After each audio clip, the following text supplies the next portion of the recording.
आताची सर्वात मोठी बातमी, धनुष्यबाण चिन्ह आणि शिवसेना पक्ष पुन्हा उद्धव ठाकरेंना भेटणार. अधिकृत शिवसेना उद्धव ठाकरेंचीच. नेमकं काय घडलं? शिंदे गटासाठी धोक्याची घंटा वाजली आहे. कोर्टाकडून अंतिम नोटीस जारी झाल्यानंतर महाराष्ट्राच्या राजकारणात मोठी खळबळ उडाली आहे.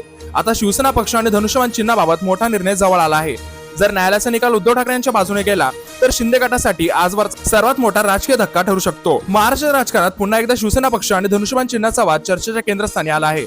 कोर्टाने संबंधित प्रकरणात अंतिम नोटीस जारी केल्याची माहिती समोर आल्यानंतर या प्रकरणाकडे सर्वांचं लक्ष लागलं आहे. या नोटिशीनंतर आता पुढील सुनावणीमध्ये काय घडणार याची उत्सुकता वाढली आहे. कारण या प्रकरणाचा परिणाम केवळ एका पक्षापुरता मर्यादित राहणार नाही, तर महाराष्ट्राच्या संपूर्ण राजकारणावर त्याचा प्रभाव पडू शकतो. उद्धव ठाकरे गट सातत्याने दावा करत आहे की शिवसेनेची मूळ ओळख आणि विचारधारा त्यांच्या सोबत आहे.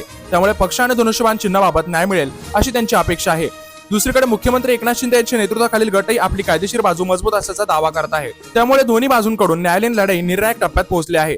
राजकीय विश्लेषकांच्या मते जर भविष्यातील अंतिम निर्णय उद्धव ठाकरेंच्या बाजूने गेला तर तो शिंदे गटासाठी सर्वात मोठा राजकीय धक्का ठरू शकतो. मात्र निर्णय जर शिंदे गटाच्या बाजूने आला तर त्याच्या नेतृत्वाला आणखी बळ मिळू शकतं. त्यामुळे या प्रकरणाकडे केवळ महाराष्ट्रच नाही तर देशभरातील राजकीय वर्तुळात लक्ष लागलं आहे. पुढील सुनावणीत न्यायालयात काय निरीक्षण नोंदवलं आणि अंतिम निर्णय कधी येतो याकडे सर्वांचे डोळे लागले आहे. मात्र एक गोष्ट स्पष्ट आहे, कोर्टाने अद्याप अंतिम निकाल दिलेला नाही. अंतिम निर्णय आल्यानंतरच पक्ष आणि चिन्हाबाबतची स्थिती स्पष्ट होईल.